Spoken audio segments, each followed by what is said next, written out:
I never thought I'd be the guy writing something like this, but here I am. My name's Jake, and I've been married to Sarah for about 5 years. We seemed like a solid couple, or at least I thought so. We had our ups and downs, sure, but nothing major. We went on typical vacations, had a good social life, and I genuinely believed I knew everything about her. That is, until I didn't. Our last trip was supposed to be a major highlight, a 2-week marine conservation vacation down in Belize. We signed up for a volunteer program, helping out with coral reef restoration and observing sharks, their behavior, their patterns. It was something Sarah was really excited about, and I was happy to do it with her.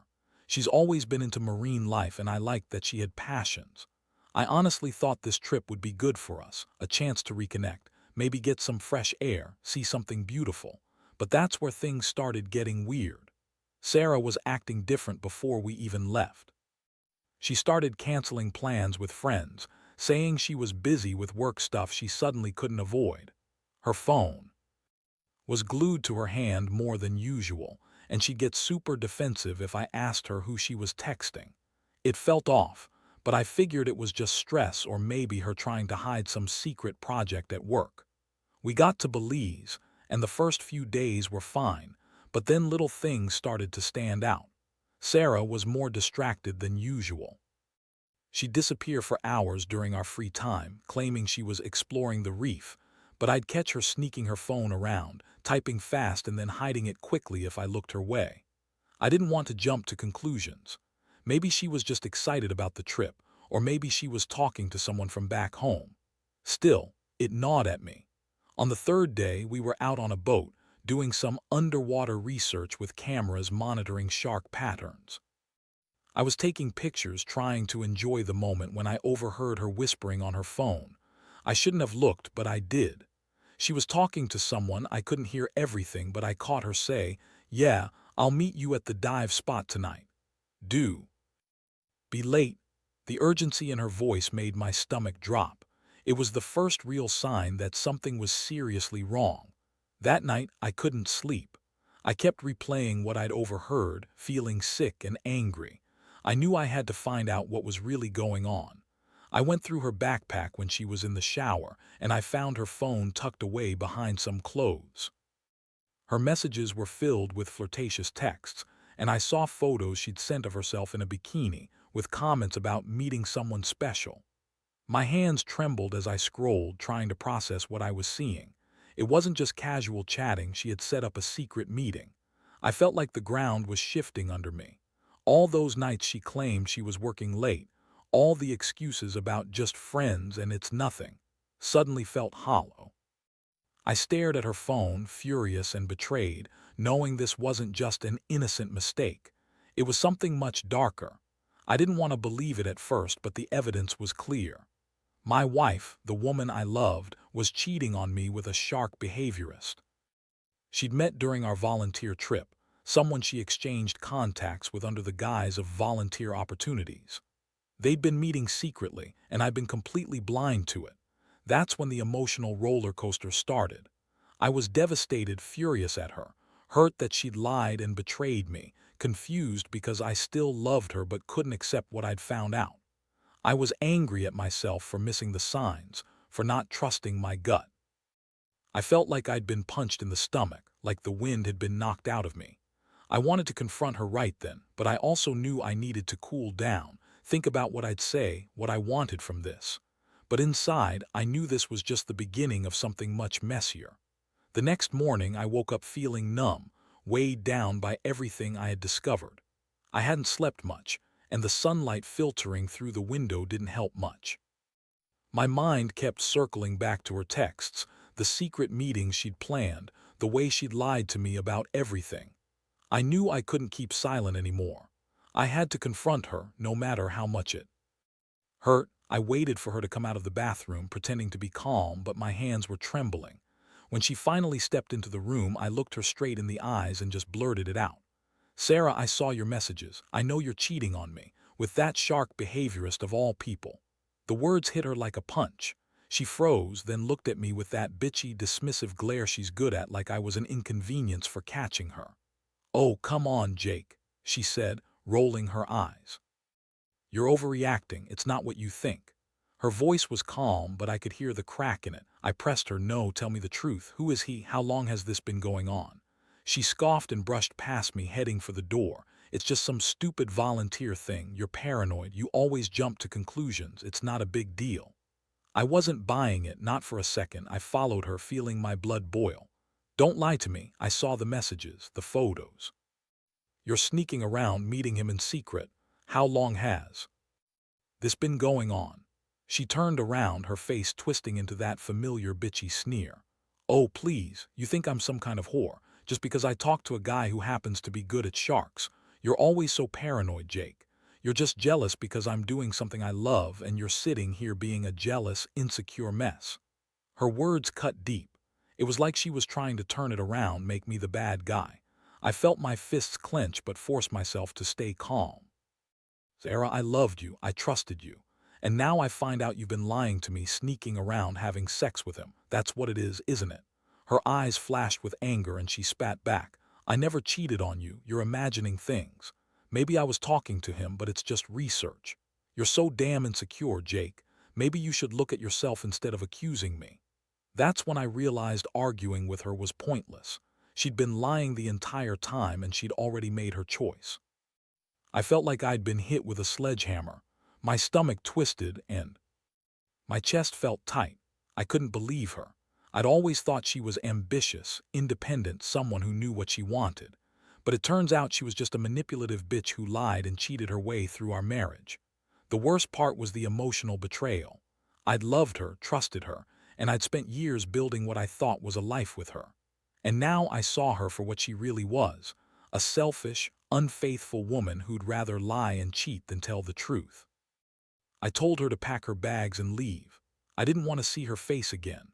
I needed space to breathe, to think, to decide what was next. That night I sat alone in the living room, staring at the wall, feeling numb. The house was too quiet without her voice, her presence. I felt like I'd lost part of myself.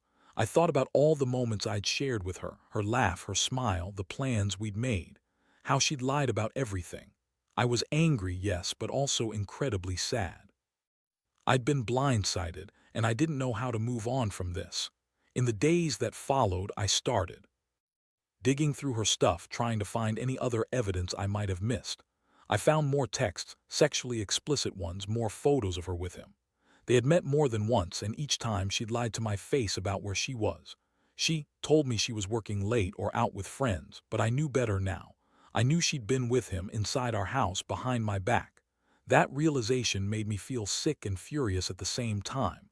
I kept asking myself, how did I not see this coming? Was I so blind? Did I miss all the signs because I wanted to believe in us? Or was she just that good at hiding it? I felt betrayed, humiliated, and angry that she'd treat our marriage like some game, some secret playground for her lies and sex with that guy. It was like I'd been living with a stranger all along, someone who never cared about my feelings or our vows. I wondered how I'd ever trust her again, or if I even wanted to. After a few days of just trying to survive the shock, I knew I had to do something. I could keep running in circles, letting the betrayal eat me up inside. I decided I'd confront her one last time, not for her sake, but for mine. I needed closure, even if I knew what I'd find wouldn't make it easier.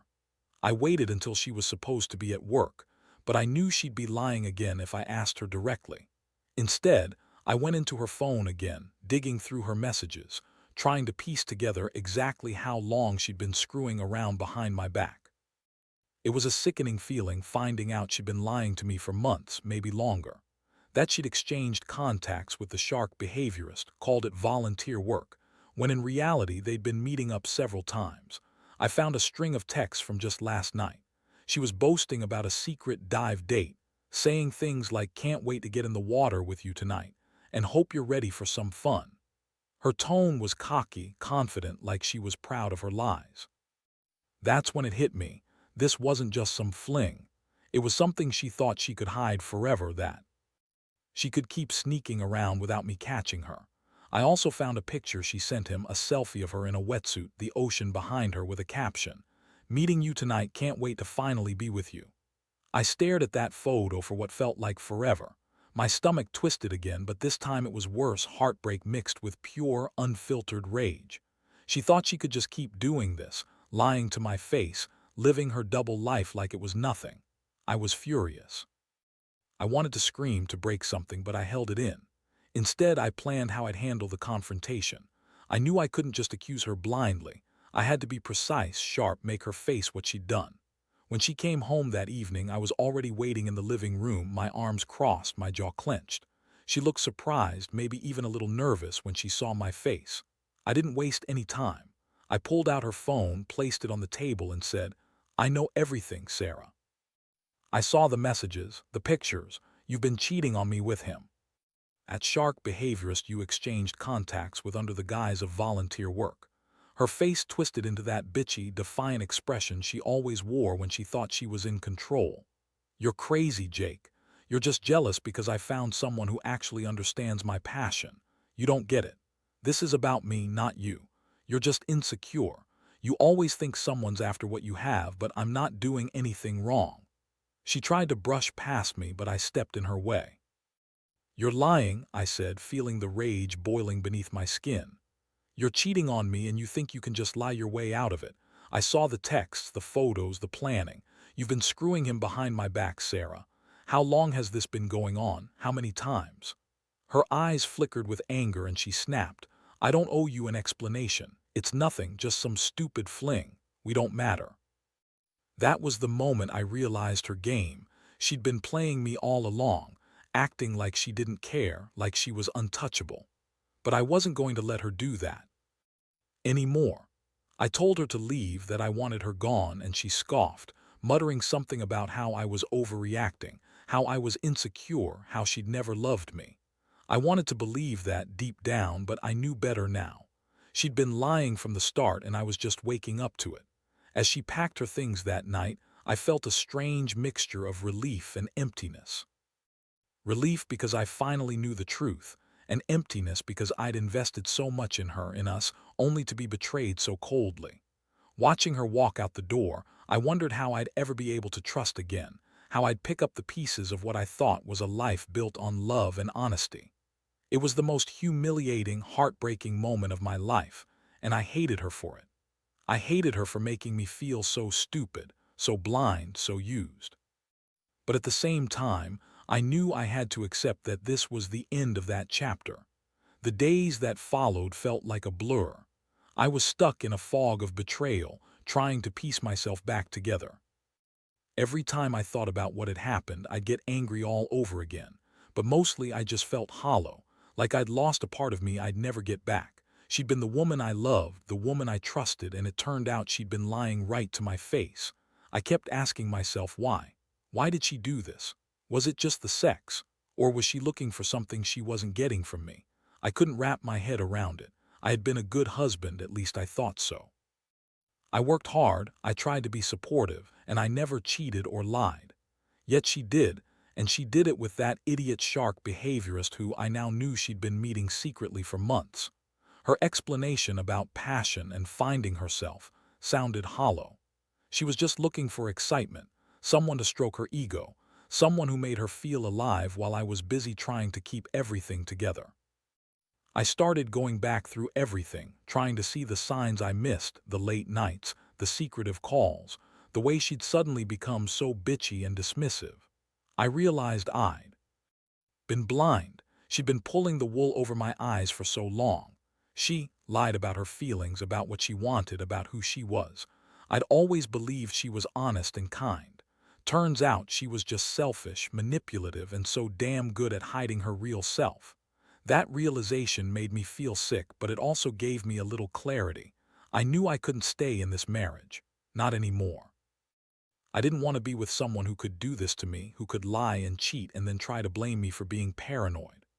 I made up my mind I'd file for divorce. I couldn't keep pretending everything was okay, not after what I'd found out. I deserved better than that. I deserved honesty, respect, and someone who actually loved me.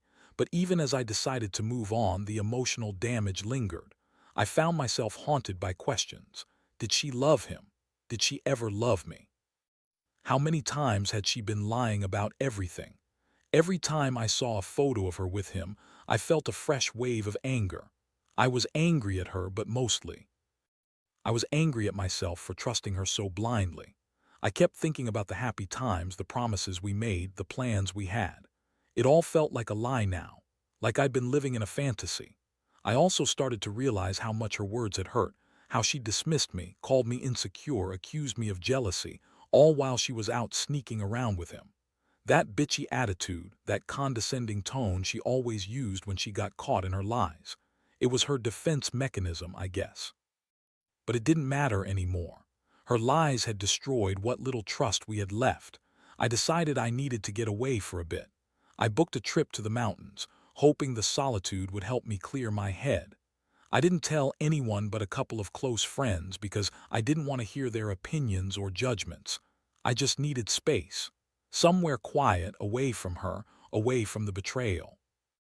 I wanted to breathe again, to figure out what I wanted from life now, because honestly, I didn't know who I was anymore. During that trip, I spent hours hiking and staring at the stars, trying to process everything. I thought about what I'd do next, how I'd rebuild my life without her. The pain was sharp, but I knew I had to face it. I realized I'd been holding on to that marriage out of habit, out of comfort, but not out of love anymore. The woman I'd loved was gone, replaced by someone who lied and cheated on me. No matter how much it hurt, I knew I couldn't stay. When I returned home, I started making plans. I talked to a lawyer. I told my close friends what had happened. I knew the road ahead wouldn't be easy, but I was determined to move forward. I didn't want to be that guy who wasted years on a lying wife. I wanted to find myself again, to learn how to trust again, but this time better and wiser. Most of all, I've learned that honesty matters, not just in others, but in myself.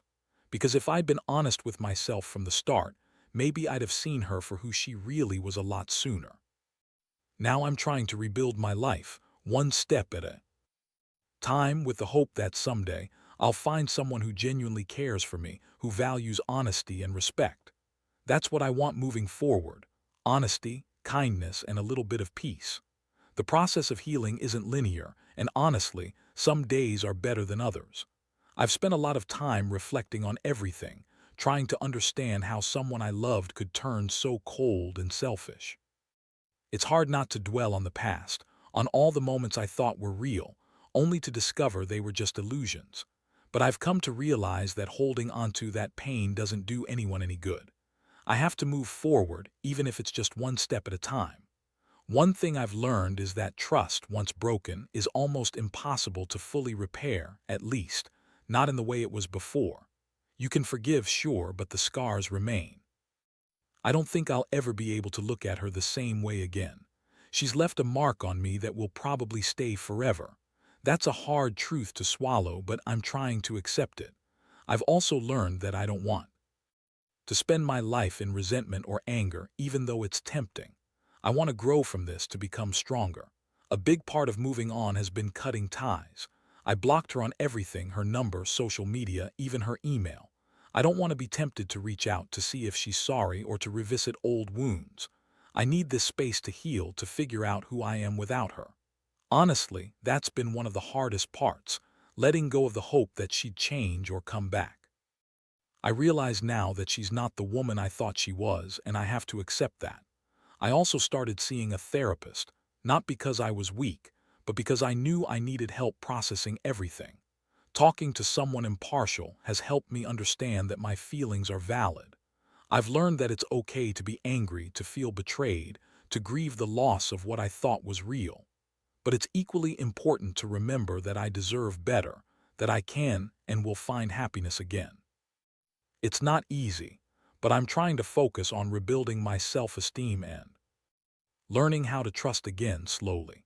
Sometimes I catch myself thinking about what I could have done differently or whether I was somehow at fault. But deep down, I know it wasn't me. She made her choices.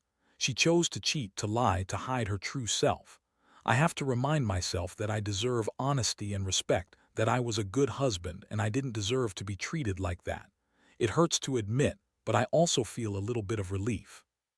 Truth is out, and I can finally start living for myself instead of living in her shadow. People keep telling me that time will heal all wounds, but I think it's more about learning to live with them. You never forget, but you do learn to carry the pain without letting it define you. I want to be better, stronger, and more cautious. I want to be able to trust again someday, but I need to be smarter about it. I'll never forget what she did, but I refuse to let her betrayal ruin my future. I want to believe that I'm worthy of love, honesty, and respect, and eventually, I will find it. Lately, I've started focusing on my passions again. I've picked up some old hobbies like fishing and photography. I've reconnected with friends I'd neglected during our marriage. Slowly, I'm rebuilding my life piece by piece. I don't expect to forget her overnight or even in a year, but I know I'll get better with time. I've learned that the best revenge is living well, and I'm determined to do just that. I owe it to myself to move on, to find happiness, and to never let anyone treat me like I was disposable. Looking back, I realize that this whole experience has been one of the most brutal yet necessary lessons of my life. It's humbling to see how someone you trust with your heart can turn out to be so different from what you believed. But it's also been an eye-opener about my own strength, that I can survive, even thrive, after being shattered inside. The betrayal hurt like hell, but it forced me to confront my self-worth and what I truly deserve. I've come to understand that sometimes love isn't enough. You can be loyal, honest, and caring, but if the other person isn't willing to do the same, no amount of love can fix what's broken. I learned that I need to be more cautious, more aware, and most importantly, more respectful of myself. Trust is built slowly, and it's destroyed in an instant. Now I know I need to protect my heart better, to listen to my instincts, and to never ignore the signs again. My biggest takeaway is that you can't change someone who refuses to be honest. No matter how much you want things to work, if the foundation isn't built on truth, it's doomed. I refuse to be that naive guy again, the one who believes in fairy tales and hopes for the best. Now, I know that real happiness comes from self-respect, from knowing your worth, and from not settling for less. I also realize that sometimes you have to get out of your comfort zone to truly heal. For me, that meant distancing myself from everything that reminded me of her, the house, the memories, the expectations. I had to rebuild my sense of self outside of that relationship, and it's been painful but freeing. Now I'm focused on my future, not my past. I've learned that life goes on, even after the worst heartbreak, and that new beginnings are always possible. There's a strange kind of peace that comes with acceptance. I've come to terms with the fact that she's not part of my life anymore. I've forgiven myself for falling for her betrayal, and I forgave her for what she did, not because she deserves it, but to free myself from the bitterness. I'm moving forward with the hope that someday I'll find someone who truly loves me, someone who is honest, kind, and worthy of my trust. In the end, I want anyone reading this to know that you're never alone in pain, and that even in the darkest moments, there's a flicker of hope. Betrayal cuts deep, but it also teaches us who we really are. We're stronger than we think, and if we give ourselves time and compassion, we can rebuild better than ever. I'll never forget what happened, but I refuse to let it define me. I'm reclaiming myself, and I'm finally ready to live again, wiser, more cautious, and more hopeful than I've ever been.